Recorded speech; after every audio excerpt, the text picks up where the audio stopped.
There's number 755. And Henry Aaron got it in Cincinnati, the first man ever to put three. Well, this is a great feeling, really. You have to realize that players that played this game, and I'm speaking about guys, fellas like Rude, Williams, and just to feel overwhelmed. I feel like I just feel like I'm. All right, today we're stirring the pot with one of the most heated debates in baseball history: Barry Bonds versus Hank Aaron. Who's the real home run king? All good hitters have to deal with is people say, oh, he was just gifted. He wasn't just gifted. He worked and worked and worked to get where he was. Is it about sheer numbers? Is it about dignity and doing it clean? Or is it about who changed the game forever? Either way, stick around because we're digging deep. Let's start with the classy giant, Hammerin' Hank Aaron. Born in 1934 in Mobile, Alabama, the son of a shipyard worker, grew up so poor he learned to hit by swinging at bottle caps with broomsticks. And so it is difficult for any of us to relate, yet he handled it with such grace, class, and dignity. Fast forward to 1954, Hank breaks into the majors with the Milwaukee Braves. When I think of Hank Aaron, I guess I think of respect probably more than anything else. I respect Hank as much as... And for the next 23 seasons, he was the model of quiet, relentless greatness. 755 home runs, the record for 33 years. 3,771 hits, third most ever. 2,297 RBIs, still the all-time record. 25 All-Star appearances, the most in baseball history. That's not flashy. That's historical domination by accumulation. Hank didn't hit absurd single-season totals, but he never stopped hitting. Hank's highest single-season HRA total was 47, not 60, not 73, but he averaged over 32 homers a year for 2 decades. The man hit 40 at age 39, then 20 more at age 40, and 10 at age 42. He was getting at least 2 hits in almost every game. He didn't fade, he didn't crash out.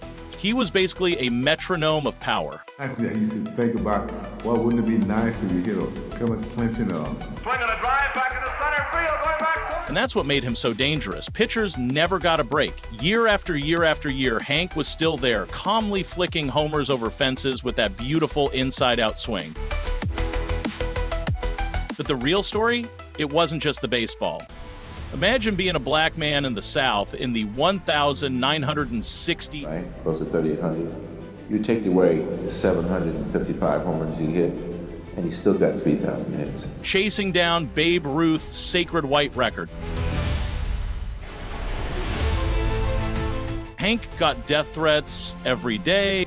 Hate mail poured in by the thousands. People literally said they'd kill him before they let a black man hold the home run crown. What about you come a long ways, baby? From Mobile, Alabama, all the way to breaking one of the most prestigious records in baseball. So every time he rounded the bases, he wasn't just beating pitchers, he was beating America's ugliest demons. When he hit 715 in 1974 to pass Ruth, 2 fans ran onto the field to pat him on the back. Security panicked. They thought it might be an assassination attempt.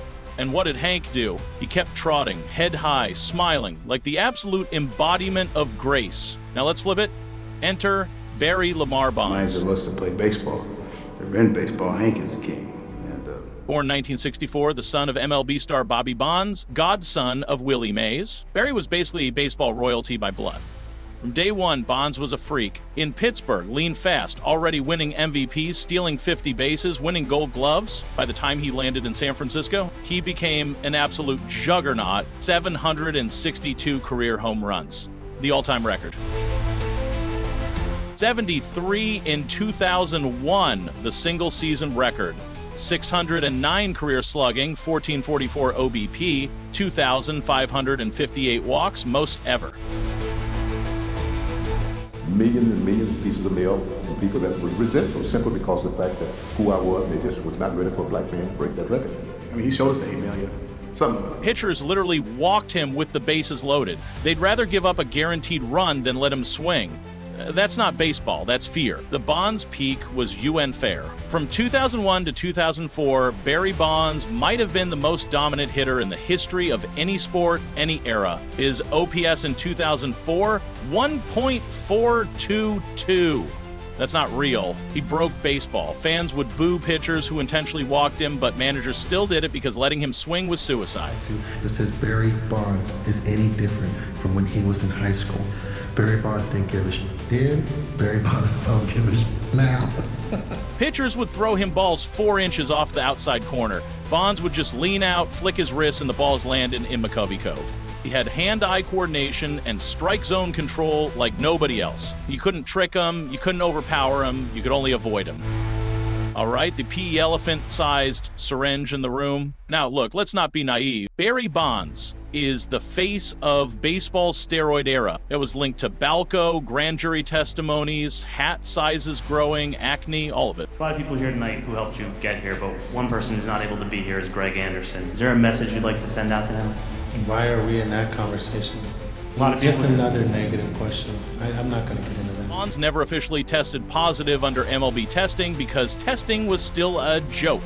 But the cloud is there forever. Meanwhile, Hank Aaron did it clean. Played with worn-down bats, traveled by train, greenies maybe, but no modern PED cycles. So the question is, does that PED cloud totally wipe out Bonds' accomplishments? Or was he still such a superhuman talent that even on a level playing field, he'd be historically great? The pure baseball argument, this is what old school fans will pound the table about. Hank Aaron played with dignity, humility, under incredible racial hate, and never cheated. His power was all natural. He never had 18 inches of muscle surgically implanted into his shoulders. Meanwhile, Bonds is the poster child for how baseball lost its innocence. A brilliant player who might have been a top 5 all-time anyway, who then juiced up and made a mockery of the record books. Stat Showdown.